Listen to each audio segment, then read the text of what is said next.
শীতকাল এলে মনে হয় যে গ্রীষ্মটাই ঠিক ছিল, আবার গরমকাল এলে মনে হয় শীতটাই ঠিক ছিল। শীতের দিন ভালো, একদিক থেকে ভালো, আবার একদিক থেকে এই যে সকালবেলায় উঠে বাসন ধোয়া, মানে যখনই বাসন ধোয়া ওই ঠান্ডা জলেই বাসন ধুতে হবে, তারপরে আবার বিছানা ছেড়ে ওঠা ভীষণ কষ্টকর, সত্যি করে আমার ভীষণ কষ্ট হয়। শুধু আমার নয়, সবারই হয়, সেটা আমি জানি। তো এখন ভাবছো সকালবেলা, না এখন সকালবেলা নয়, এখন হচ্ছে তোমার বিকালবেলা। আর আমরা আজকে ভীষণ ঘুমিয়েছি তিনজনেই। তো এখন বাজে 6:30টার মতো। তো পুরো সন্ধে হয়ে গেছিলো উঠতে, মানে দেরি করেই শোয়া হয়েছে ওই জন্য। তো উঠি মামামকে আগে খাইয়ে দিলাম, তারপর বাসনগুলো ধুলাম, তারপর বিছানাটা একটু গুছিয়ে নিলাম। আমার বিছানা না অগোছালো থাকলে একটুকু ভালো লাগে না। তো বিছানাটা জানি একটু পর আবার শোবো, তাও বিছানাটা একটু হালকা করে গুছিয়ে নিলাম।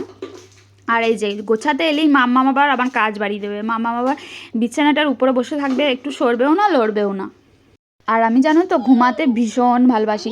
আর কেউ যদি আমাকে খেতে না দিও, যদি বলে তুমি আজকে সারাদিন ঘুমাও, সেটাও আমার চলে যাবে। তো এবারে আমরা একটু বাইরে যাব, বিছানাটা পরিষ্কার করে নেবো, তারপর রেডি হবো, মামামকে রেডি করে দেবো। এখন রেডি হওয়ার কিছু নেই, একটা সোয়েটার পরে নেবো, ওপর একটা মাফলার নিয়ে নেবো, ব্যাস বেরিয়ে পড়বো। আর বেরিয়েও পড়েছি। আর জলটাও শেষ হয়ে গেছিলো, তো বললো যে ওই একটা কোনো দোকানে রেখে দেবো জলের এটা, তারপর আসার সময় জল কিনে চলে আসবো। তো বাইরে বিশ্বাস করো না, এত মারাত্মক ঠান্ডা, ভীষণ, ঘরে থাকি তো বুঝতে পারি না, প্রচণ্ড ঠান্ডা। এই যে একটা আন্টি এখানে আবার আগুন শিখছে এখানে, তো বলছে ভালো করে বাচ্চাটাকে ঢাকাঢুকি দিয়ে নিয়ে যাও। সত্যি কথায় পা হাত পা একবারে বরফ হয়ে যাচ্ছে। বর্মশাই বলছে দেখো এই ঠান্ডায় সকালবেলায় আমাকে ডিউটি যেতে হয়, আর তোমরা তো 12টার সময় ওঠো, তোমরা তো বুঝতেই পারো না, আর বাইরে বেরোতে হয় না, কতটা ঠান্ডা দেখতে পাচ্ছ? আমি বলছি হ্যাঁ বুঝতে পারছি, দেখতেই পাচ্ছ মুখ দেখে একবার পুরো ধোঁয়া বেরোচ্ছে মুখ দিয়ে। আর যেদিনই ফাঁক পাই আমরা বেরিয়ে পড়ি, সে ঠান্ডা হোক গরম হোক যাই হোক, বেরিয়ে পড়ি একবার করে। তো যখনই ছুটি পাই। তো এবার আমরা এসেছি, আজকে বললাম চলো ফুচকা খেয়ে আসি, তো ফুচকা খাবো এখানেই, বেশি দূর যাব না, বললাম বেশি দূর যাওয়ার দরকার নেই, সামনেই কোথায় খেয়ে নিই।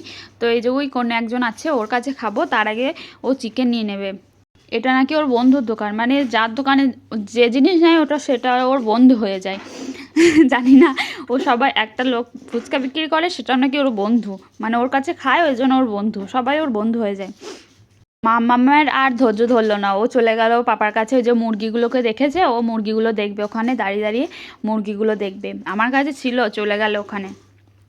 তো এটা চিকেনটা নিচ্ছে কালকের জন্য, আজকেও পকোড়া হবে, সেটা নিয়ে এসেছে অলরেডি। আর এটা কালকের জন্য, ওই যে বিরিয়ানি করবে কাল, ও ডিউটি যাবে, ওখানে নিয়ে যাবে খাবার বানিয়ে, দেরি হবে আসতে, ওই জন্য খাবার নিয়ে যাবে কালকে। তো ওই জন্য চিকেনটা নিচ্ছে। চিকেন আমাদের নেওয়া হয়ে গেছে অলরেডি, এবার চলো ফুচকা খাওয়ার পালা। তো দেখো ও বলছে আমি খাবো না, আমি বলছি তুমি খাবে না, আমি কিন্তু তোমাকে একটাও দেবো না। তখন আমি দিতে যাবো আর খেয়ে নেবে তুমি, আমি ধরো একা খাই, তো তখন ও তখন তাকিয়ে থাকে, তখন মনে হয় যে একটা মুখে ভরে দিই। তো বলছে না না খাবো না, ঠিক আছে খেলো না, আমি আবার খাই দিতে হলো আমাকে। তো ফুচকা খাওয়া হলো, এবার বলছে চলো মোমো নিয়ে গা। তো আমি বললাম বেশি নেওয়ার দরকার নেই, বাড়িতে আবার চিকেন পকোড়া এসব হ্যান ত্যান করবে। তো আমি চাই হাফ প্লেট নাও, তো হাফ প্লেট নিল, ভেজ মোমো, পকোড়া বলছি, তো ভেজ মোমো নিল। আর এখানে একটা জিনিস দেখো, এখানে বাচ্চাটাকে কেমনভাবে কোলে নিয়েছে, এরা বাচ্চাদেরকে এইভাবেই নেয়, আমি আগেও দেখেছি, কিন্তু আমি ভাবি যে বাচ্চাগুলো থাকে কি, মামামকে আমি ওটাই দেখাচ্ছিলাম ওখানে, মানে ভালোই আরাম করে থাকে। আমরা ভাবি হয়তো যে ওদের কষ্ট হচ্ছে, কিন্তু ওরা বেশ ঠিকঠাকই থাকে।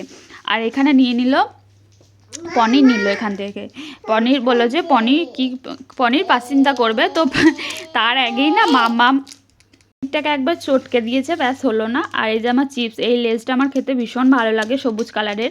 তারপর বাড়ি গেলাম, তারপর একটু চা করে নিলাম, চা আর এই যে মেরিগোল্ড, মানে আমার চায়ের সাথে এই বিস্কুটটাই বেশি ভালো লাগে। তো একটু চা করে নিলাম। আর এই না প্রথমে ভাবলাম যে আজকে চা খাবো না, তারপরে সন্ধ্যেবেলায় একটু চা না খেলে না কেমন লাগে, সকালে না খেলেও মোটামুটি চলে যায়, কিন্তু সন্ধ্যেবেলায় একটু চা খেতেই হবে। তো চা করে নিলাম আর খেয়েও নিলাম। আর এই যে বরমশাই চিকেন পকোড়া অলরেডি করতে লেগেছে, তো করুক আর খাবো। এখানে যে পনিরটা এনেছিল, পনিরটা ভেঙে গেছে, ওই জন্য একটু মেখে ওই পকোড়ার মতো করে দিল। এই যে মোমো, পকোড়া আর ওই পনিরের পকোড়া, চিকেন পকোড়া। আর এই যে সবুজ রঙের চাটনি করেছে, মানে ওই ইয়ে দিয়ে, কী যেন, ধনেপাতা দিয়ে। তো চলো আজকের মতো ভিডিওটা এইটুকু, তোমাদের সাথে দেখা হচ্ছে নেক্সট ভিডিওতে। আশা করি তোমাদের ভিডিওটা ভালো লেগেছে, আর যদি ভালো লাগে তাহলে একটা লাইক কমেন্ট শেয়ার করতে ভুলবে না। আর যদি সাবস্ক্রাইব না করে থাকো তাহলে অবশ্যই সাবস্ক্রাইব করে দেবে। তো টাটা, গুড নাইট।